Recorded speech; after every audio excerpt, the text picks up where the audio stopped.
Mic पे screen पे कुछ मत करो, रुको मैं डिसेबल।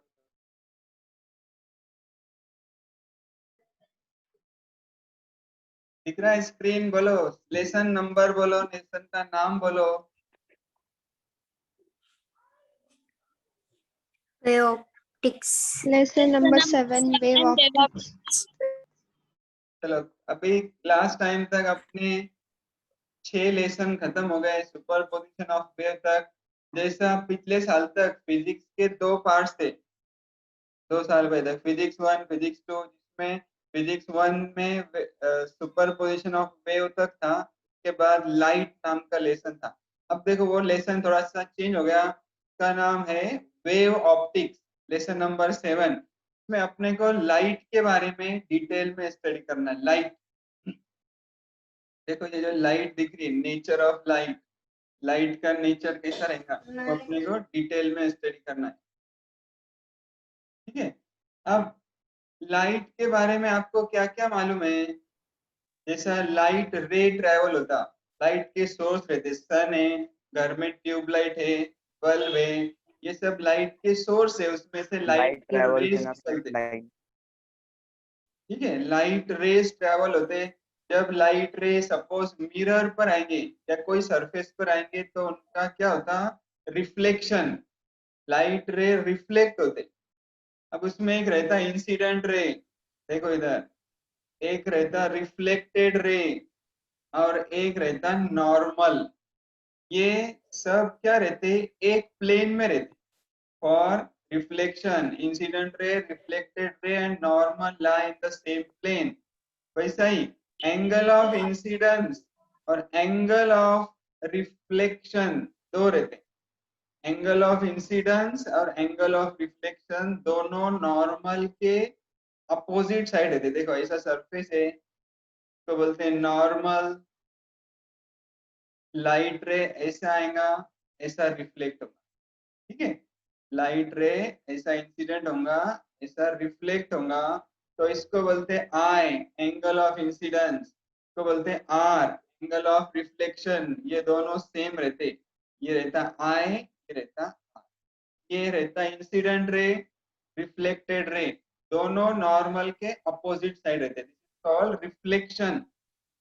और उसके उल्टा क्या रहता? रिफ्रैक्शन। देखो ये टर्म, रिफ्रैक्शन ऑफ लाइट।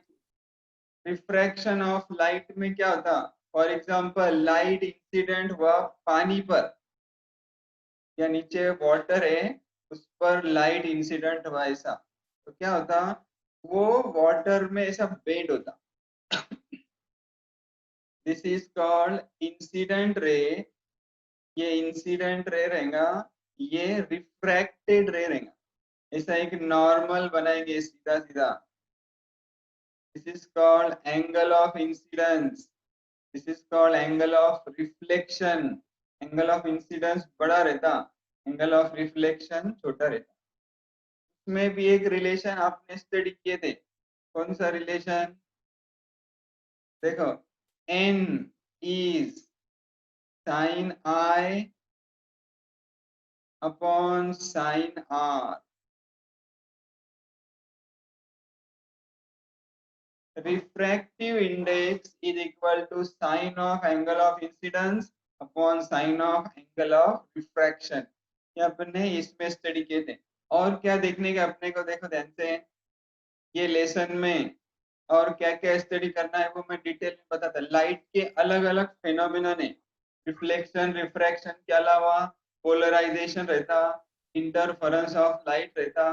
जितने भी लाइट्स के फिनोमिना है वो ये लेसन में डिटेल में स्टडी करने के, नेचर ऑफ लाइट देखने का है, लाइट का नेचर। ठीक है, ये सब अपने को डिटेल में स्टडी करना है। तो अब उसके लिए चलो नेक्स्ट पेज दिखा।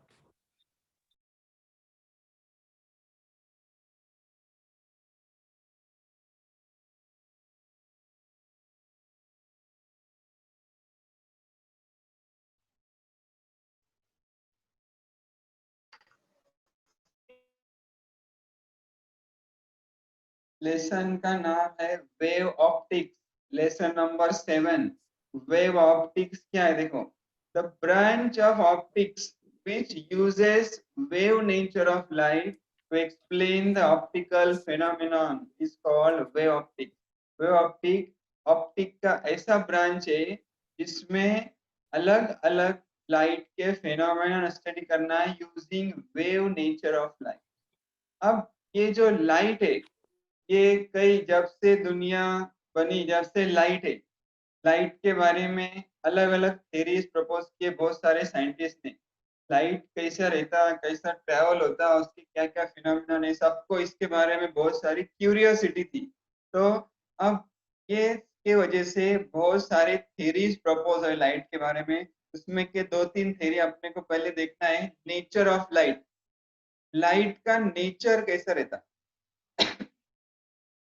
फर्स्ट है corpuscular nature of light. This theory was proposed by Newton in 1675. तो इसका नाम है कार्पस्क्यूलर थ्योरी, का दूसरा नाम है न्यूटन्स कार्पस्क्यूलर थ्योरी। लाइट के बारे में सबसे पहली थ्योरी प्रपोज किया न्यूटन नाम के साइंटिस्ट ने 1675 में, को नाम दिया कार्पस्क्यूलर थ्योरी। उसमें क्या क्या रहता वो अपने को देखना है। सबसे पहले थ्योरी का नाम है कार्पस्क्यूलर थ्योरी। तो कार्पस्कल्स क्या रहते हैं? देखो, light consist Sir, of small tiny particles. yes, light consists of very small elastic particles having negligible mass called corpuscles. Light जब ट्रेवल होती, लाइट जब कोई सोर्स में से निकल रही है, सपोज सूरज में से लाइट निकल रही है, तो अकॉर्डिंग टू न्यूटन सूरज में से कार्पस्कल्स निकलते, या ट्यूबलाइट में से लाइट निकल रही मतलब कार्पस्कल्स निकलते। क्या रहते हो corpuscles? They are very small elastic particles, छोटे छोटे छोटे पार्टिकल्स रहते हैं। इसका मास निग्लिजिबल रहता है, जिसका मास बहुत कम रहता है, उसको न्यूटन ने नाम दिया कार्पस्कल्स। के बाद these particles move at very high speed along a straight line. Corpuscles कैसे ट्रेवल होते हैं? Along a straight line. Hence, the rectilinear propagation is explained. Rectilinear मतलब straight line. Light travels in a straight line, इसलिए ये particle straight line में travel हो रहे हैं। अब लाइट के अलग अलग कलर्स रहते हैं, blue, green, yellow, orange, violet. वो क्यों रहते हैं? देखो, different colors of light are due to different sizes of these corpuscles. ये पार्टिकल्स के जो अलग अलग साइज रहते हैं, रेड कलर का कार्पस्कल का साइज अलग, ब्लू कलर का अलग, ऑरेंज कलर का अलग, सबका कलर का साइज अलग रहता। When corpuscles enter our eyes, we get sensation of light. Light आ रही है ऐसा अपने को कब समझता? जब ये कार्पस्कल्स अपने आंखों में एंटर होते। To explain reflection, Newton proposed that particles of light are repelled by the particle of surface. Reflection मतलब क्या? ये कार्पस्कल मिरर पे से रिपेल होते, ये कार्पस्कल्स मिरर पे से रिपेल होते, इसलिए लाइट रिफ्लेक्ट होता। और रिफ्रैक्शन मतलब फॉर एग्जांपल वाटर सरफेस क्या करेगा? ये पार्टिकल्स को अट्रैक्ट करेगा, इसलिए लाइट वहां से रिफ्रैक्ट। ऐसा एक कार्पस्क्यूलर थ्योरी था न्यूटन का। अब इसमें कुछ ड्रॉबैक्स है, कुछ शॉर्ट कमिंग्स है, मतलब जिसकी वजह से ये थ्योरी एक्सक्यूज मी रिजेक्ट हो सर। गई। बोलो सर शायद ये जो पार्ट है वो पोर्शन में है, हाँ मालूम है मुझे। Nature of light. Yes, nature of light नहीं, सिर्फ कार्पस्कल्स नहीं है, लेकिन इसकी आपको आइडिया रहना जरूरी है शुरू की स्टार्टिंग में, ठीक है। अब ये अच्छा, हाँ, ये कार्पस्कुलर थ्योरी में कुछ ड्रॉबैक्स है। जैसा एक इम्पोर्टेंट चीज देखो, न्यूटन ने क्या बोला? सूरज में से कार्पस्कल्स मतलब छोटे छोटे पार्टिकल निकल रहे, या तो लाइट में से छोटे छोटे पार्टिकल्स निकल रहे हैं, तो क्या होगा? लाइट का साइज आहिस्ता आहिस्ता आहिस्ता कम होगा। घर में जो ट्यूबलाइट में से लाइट निकल रही है, ट्यूबलाइट का साइज आहिस्ता आहिस्ता कम होगा और एक टाइम आएगा ट्यूबलाइट गायब हो जाएगी। लेकिन एक्चुअल में ऐसा हो रहा क्या? ऐसा नहीं हो रहा है। क्यों नहीं हो रहा? वो न्यूटन को एक्सप्लेन करते नहीं आए, ये एक उसका ड्रॉबैक। उसके बाद न्यूटन ने डिफ्रैक्शन, इंटरफेरेंस, पोलराइजेशन, ये चीजें भी उसको एक्सप्लेन करते नहीं आई। ये लेसन में अपने को आगे देखने का क्या रहता है, इंटरफेरेंस, डिफ्रैक्शन, ठीक है। और एक चीज न्यूटन ने बोला, velocity of light in denser medium is greater than in rarer medium. Newton ने क्या बोला? Denser medium, for example glass या वाटर, वाटर में लाइट की वेलोसिटी ज्यादा रहती compare to air, which was experimentally disproved। बाद में ये गलत साबित हुआ, इसके लिए ये थ्योरी रिजेक्ट हो गई। ठीक है। अब इसमें जो देखो, नेचर ऑफ लाइट में फर्स्ट पॉइंट था कार्पस्कुलर नेचर, जो अपने सिलेबस में कोविड के वजह से ओमिट किया हुआ है, लेकिन ये आपको याद भी करने का नहीं है, पढ़ने का भी नहीं है, लेकिन मैंने आपको ये समझा दिया क्योंकि उसका आगे अपने को यूज करना है इसलिए। ठीक है, ये थ्योरी सिलेबस में नहीं है, ये थ्योरी रिजेक्ट हो गई। अब नेक्स्ट थ्योरी, नेक्स्ट नेचर,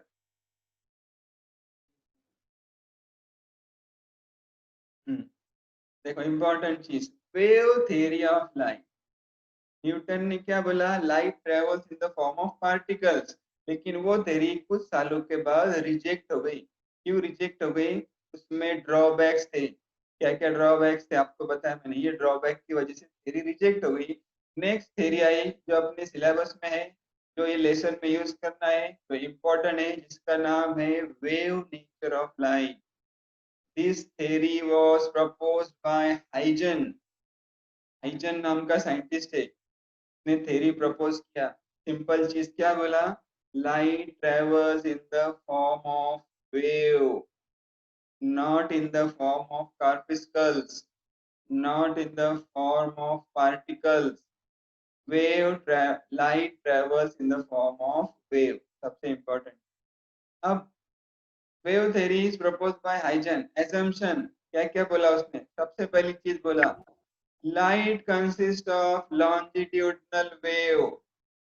देखो थोड़ा सा रिवीजन लेता मैं। वेव हो गया आपका लेसन। वेव में आपको मालूम है वेव के दो बेसिक टाइप है, पहला है मैकेनिकल वेव और दूसरा रहता इलेक्ट्रोमैग्नेटिक वेव।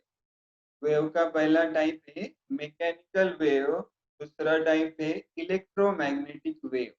ठीक है। अब इसमें जो मैकेनिकल वेव है, दूसरा है ईएम वेव। ईएम वेव आपने 11th में डिटेल में स्टडी की।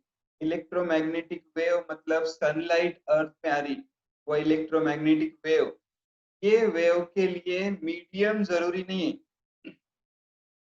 मतलब electromagnetic wave can travel through vacuum, लेकिन जो मैकेनिकल वेव है उसके दो टाइप है, एक ट्रांसवर्स वेव, दूसरा लॉन्जिट्यूडिनल वेव। ठीक है, ट्रांसवर्स वेव और लॉन्जिट्यूडिनल वेव दोनों के लिए मटेरियल मीडियम जरूरी है।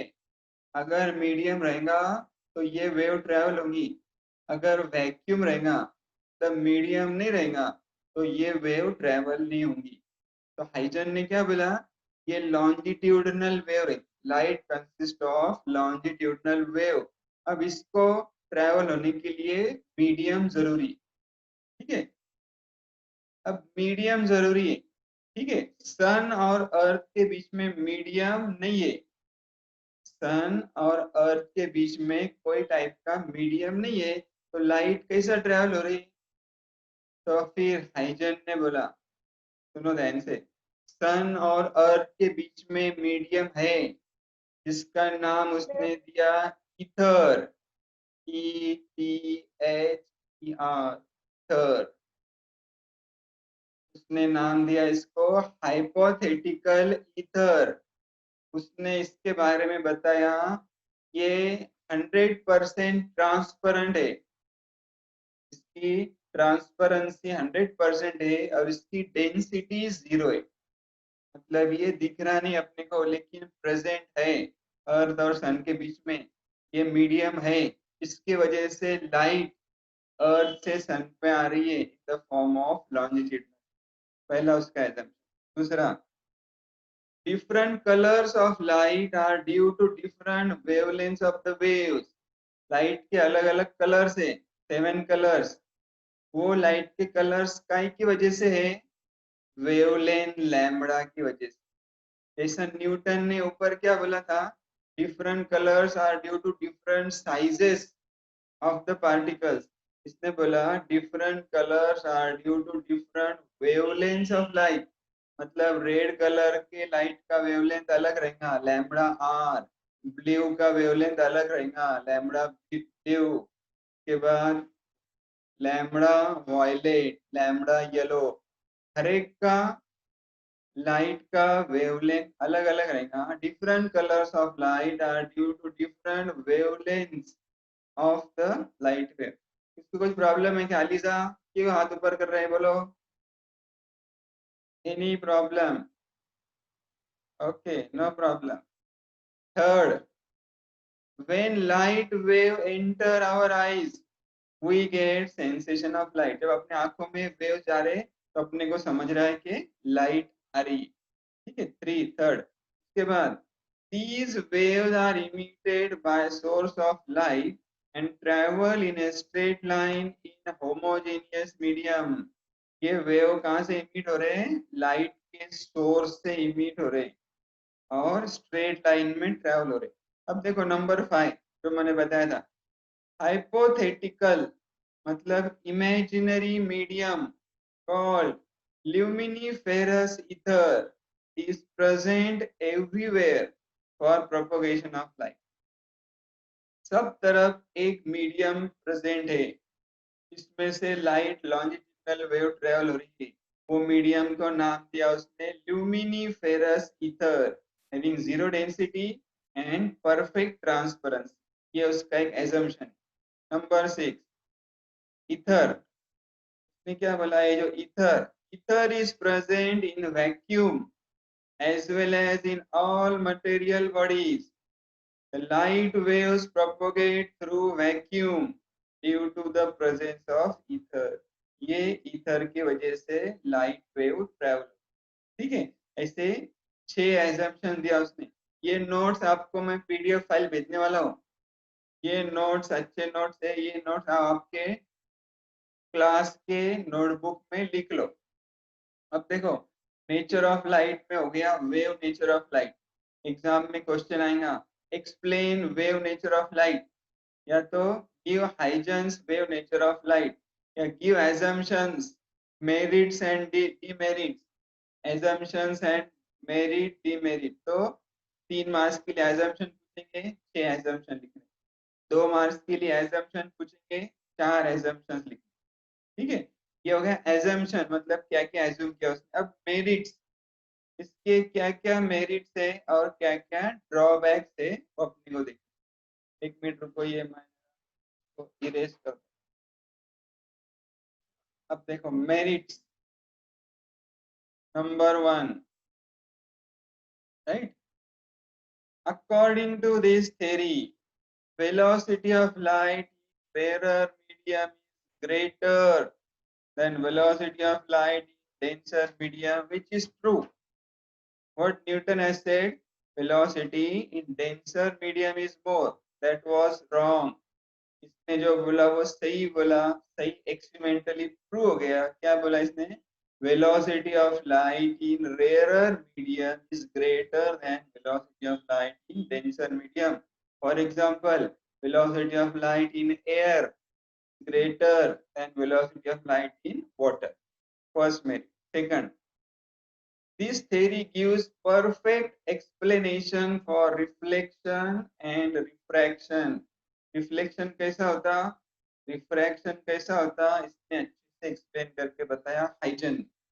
Third, this theory is able to explain simultaneous reflection and refraction of light। देखो ये important, simultaneous reflection and refraction मतलब क्या? फॉर एग्जाम्पल वाटर है, ठीक है। वाटर पर जब लाइट आ रही है, वाटर सरफेस पर जब लाइट आती, लाइट का कुछ पार्ट वाटर में से पास हो जाता और कुछ पार्ट रिफ्लेक्ट होता, तो बोलते हैं simultaneous reflection and refraction, right.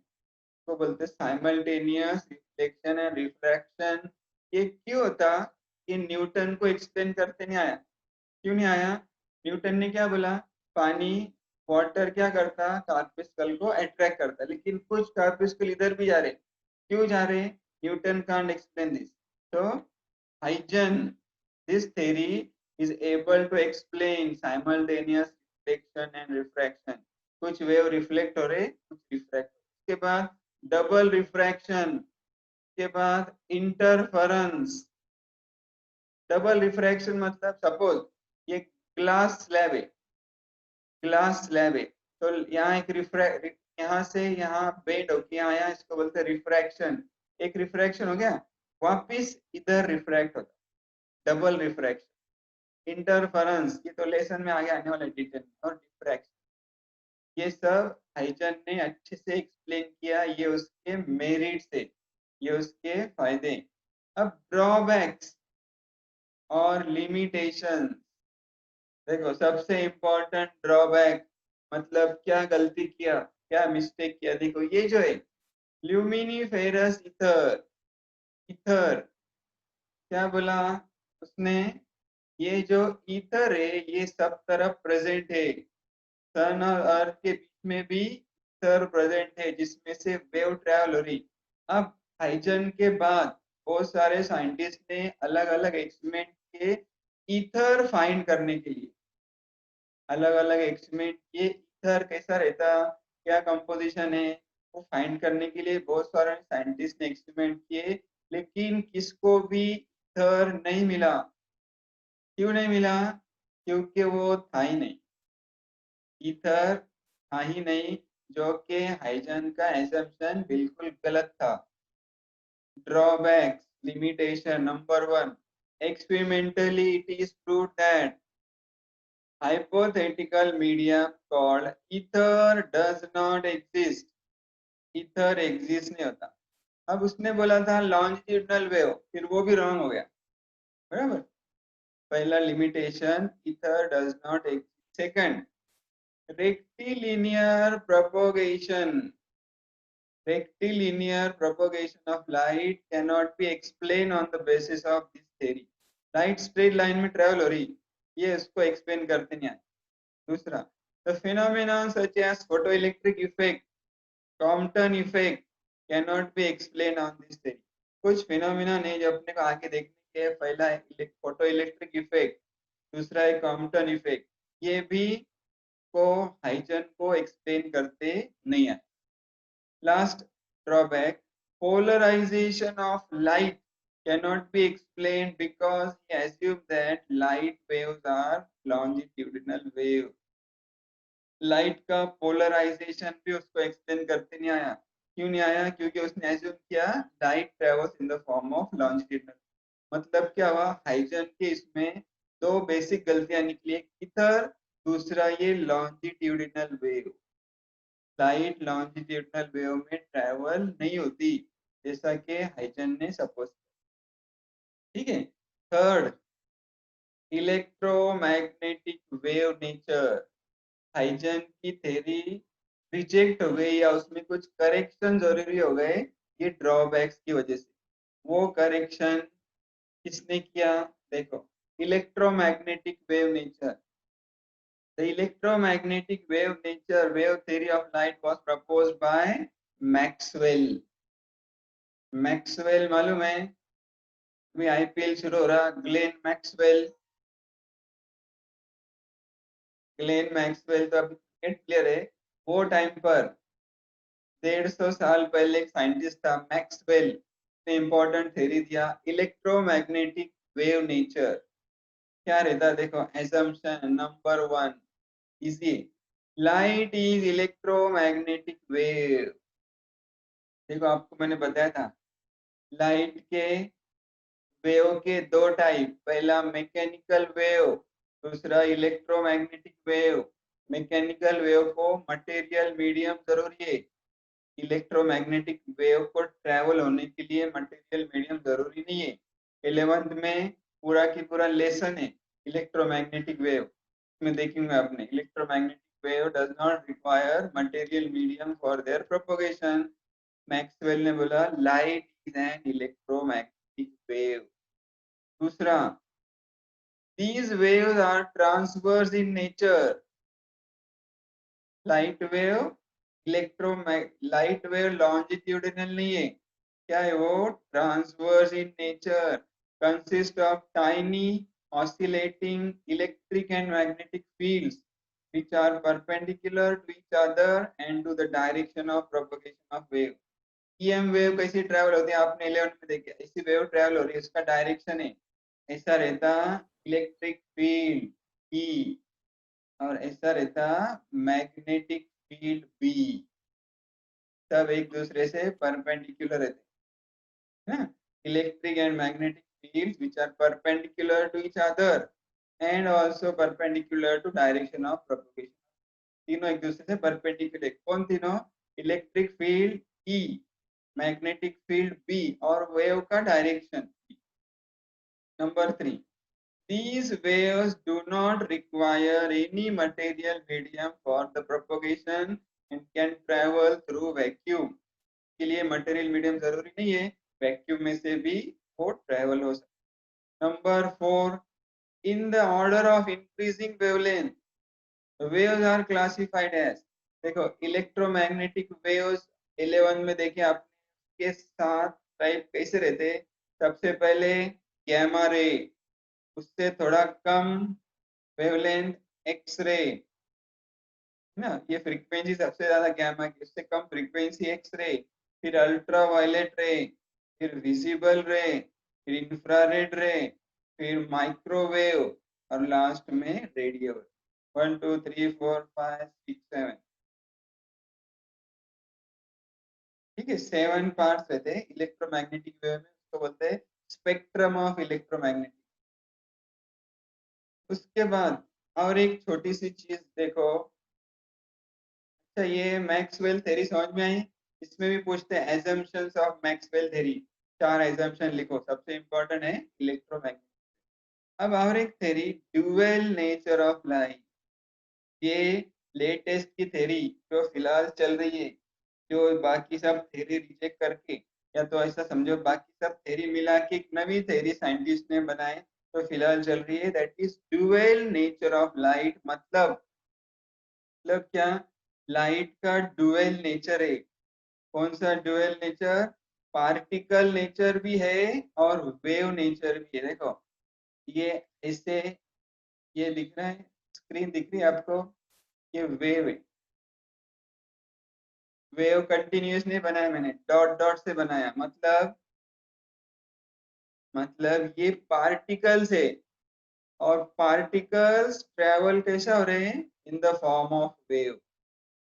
these particles are traveling in the form of wave, means light has dual nature, double nature है, wave nature भी है और particle nature। in the early 20th century it was accepted that light has dual nature, it can exhibit particle nature as well as wave nature। Light में particle nature भी है और wave nature भी है, depending on situation. Particles of light are called photon. ये सब अपने को आगे आने वाला है, ड्यूअल नेचर आगे एक लेसन में डिटेल में। पार्टिकल को बोलते हैं फोटॉन। फोटॉन अलग है, प्रोटॉन अलग है। प्रोटॉन कहाँ रहते हैं, एटम के न्यूक्लियस में रहते हैं, न्यूट्रॉन्स एंड प्रोटॉन, वो प्रोटॉन अलग, प्रोटॉन नहीं फोटॉन है। देखो फोटॉन, लाइट मतलब फोटॉन्स रहते, तो अपने को आगे डिटेल में स्टडी करना है। समझ में आ रहा है ये ये आपको घर पे पढ़ना है, 2 बार पढ़ेंगे तो समझ में आएगा। टेक्स्ट बुक में भी है ये, और मैं नोट्स भेजूंगा उसमें भी, ठीक है। चलो आगे, Huygens wave theory of light, easy lesson है, इजी पॉइंट है थ्योरी। देखो Huygens wave theory of light में सबसे पहला point, primary and secondary sources. ठीक है, प्राइमरी एंड सेकेंडरी सोर्सेस। सबसे पहले देखेंगे प्राइमरी सोर्स, लाइट के सोर्स। सिंपल है, primary sources are sources that emit light of their own, खुद से लाइट इमिट करते। The light is emitted by the source is because of, light क्यों emit कर रहा है सोर्स? पहला, because of their high temperature. Example sun, सूरज का टेम्परेचर कई मिलियन डिग्री केल्विन रहता, टेम्परेचर की वजह से लाइट इमिट कर रहा। स्टार का टेम्परेचर ज्यादा रहता, objects heated to high temperature, flame, flame है, कोई चीज को आप हीट देंगे, कोई तार को, कोई वायर को, तो उसमें से लाइट निकलेंगी। तो प्राइमरी सोर्सेस जो खुद से लाइट इमिट करते, क्यों इमिट करते? तीन चीजों की वजह से। पहला, due to their high temperature, for example sun.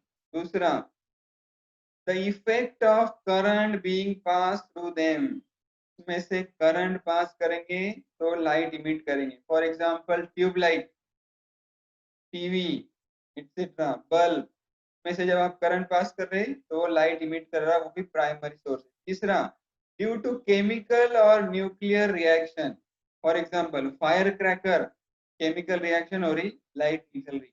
Nuclear energy generator, nuclear energy reactor में केमिकल रिएक्शन हो रही है, लाइट। तो ये प्राइमरी सोर्स जो खुद से लाइट इमिट कर रहे हैं। और दूसरा रहता सेकेंडरी सोर्स जो खुद से लाइट इमिट नहीं करते। क्या करते? सेकेंडरी सोर्सेस आर दो sources which do not produce light of their own but receive light from some other source, खुद से लाइट इमिट नहीं करते, वो दूसरों से लाइट रिसीव करते और लाइट उन पर से रिफ्लेक्ट होती। फॉर एग्जांपल मून, मून पर क्या होता, सनलाइट आ रही है, मून पर सनलाइट आ रही है और वो उसको, सनलाइट को वो रिफ्लेक्ट कर रहा है, सेकेंडरी सोर्स।